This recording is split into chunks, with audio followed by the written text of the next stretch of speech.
महासभेला 18 तारखेची महासभा 23 तारखेला झाली आणि 23 तारखेला माझ्या कॉन्ट्रॅक्ट कामगारांचे अचानक आंदोलन त्यांनी ठेवलं. मला पण खबर नाही आहे. मला सकाळी मेसेज आला, साहेब दुपारी आपलं आंदोलन आहे, तुम्ही यायचं आहे.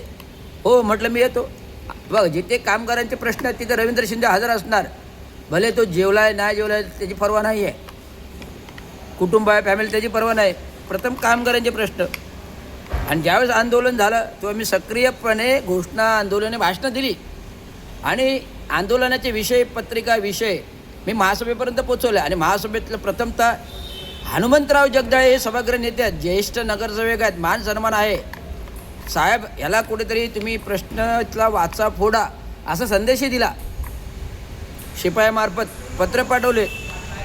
मग ते काय म्हणाले, हा तमाशा बंद झाला पाहिजे. अरे तमाशा, संविधानिक घटनेला तमाशा कशा म्हणता हनुमंतराव? तुम्ही आमचे ज्येष्ठ नगरसेवक आहे, वडिलांच्या जागी म्हणतो आम्ही तुम्हाला. आणि तुम्हाला हे प्रश्न मी महासभेपर्यंत पोचवले आणि आज माझ्या कार्यकर्त्यांनी सांगितले की हनुमंतराव जगदाळे साहेब नगरसेवक आहेत ज्येष्ठ, त्यांचे हे विचार आहेत की हा तमाशा बंद झाला पाहिजे. म्हणजे कामगारांनी मागण्या करायला संविधानिक घटनेनुसार बाबासाहेबांच्या अधिकारात तमाशा झाला का? विचारणा आहे माझी. मला परत बोलायला लावू नका, भ्रष्टाचार काढायला लावू नका. माझ्याकडे भरपूर चाव्या आहेत भ्रष्टाचाराच्या. कोणी कुठे काय भ्रष्टाचार करतोय, कोणी कुठे किती भूखंड घोटाळे करतोय, भूखंडे लाटतोय SRAमध्ये, आदिवासी जमिनी लाटतोय SRAमध्ये, महारत्नाची जमीन लाटतोय, स्वतः माझ्या बहिणीची जमीन लाटलेली आहे.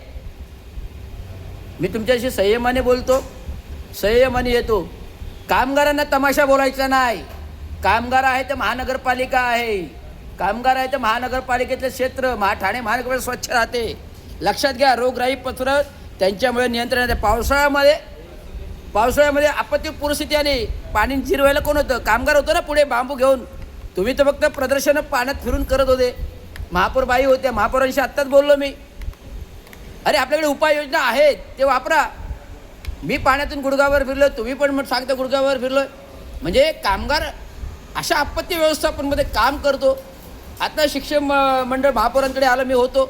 अरे सेवा ज्येष्ठता यादीने 10-10, 15-15 वर्ष कामगार काम करतात, त्यांची सेवा ज्येष्ठता यादीने. कोविडमध्ये काम करतात त्यांचं वेतन नाही, कोविडमध्ये काम करतात त्यांचं वेतन नाही. कॉन्ट्रॅक्ट कर्मचारी काम करतात त्यांना मिनिमम वेजेस नाही. मग ह्याच्यावर बोलणं आणि ह्याच्यावर आंदोलन करणं, जोपर्यंत आयुक्त मान्यता देत नाही तर आम्ही आंदोलन करत नाही. हा तमाशा नाही ना. हे बघा, नगरसेवक झालं म्हणजे कोणामुळे झालं? संविधान आणि घटनेमुळे झालात. नगरसेवक झालात हे संविधान आणि घटनेने दिले, मतदानाचा अधिकार दिला आहे. त्यामुळे ॲक्च्युली नगरसेवक पदी आणि धनदांडगे लोक नाही पाहिजेत. गरिबातला नेता पाहिजे नगरसेवक, तर त्याला गरिबाची जाण आहे. हे VIP गाड्या, MG गाड्या, फॉर्च्यून गाड्या घेऊन येतात. एक जनतेसाठी लढायला आलेले आहेत का? महासभेमध्ये फक्त आपला FSIचा जो आता डायाबाई 28,000 एकरचा भूखंडाचा तुम्ही TDR देताय, दिला ना झक मारून TDR. काय तुम्ही केलं? लक्षवेधीवर काय बोलले?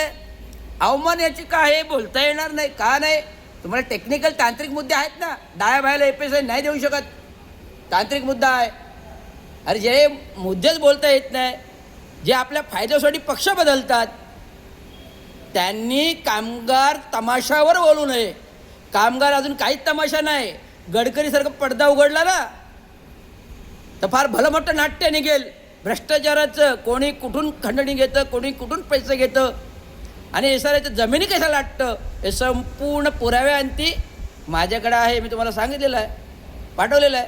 त्यामुळे तुम्ही भ्रष्टाचार आणि तमाशाबाबत बोलू नका, एवढंच मी सांगतो. आणि कामगारांना तमाशा बिलकुल बोलू नका. महासभेत जो ठराव येतोय तो तुमच्यामुळे येतोय. आक्षेप आहे. जर मी ठरवलं ना आक्षेपार्ह घटनाबाह्य महासभा करायची, एक नोटीस लावली तर महासभा घटनाबाह्य होईल. कारण स्टँडिंग नियुक्ती नाही आहे. स्वीकृत सदस्य घटनेप्रमाणे GR नुसार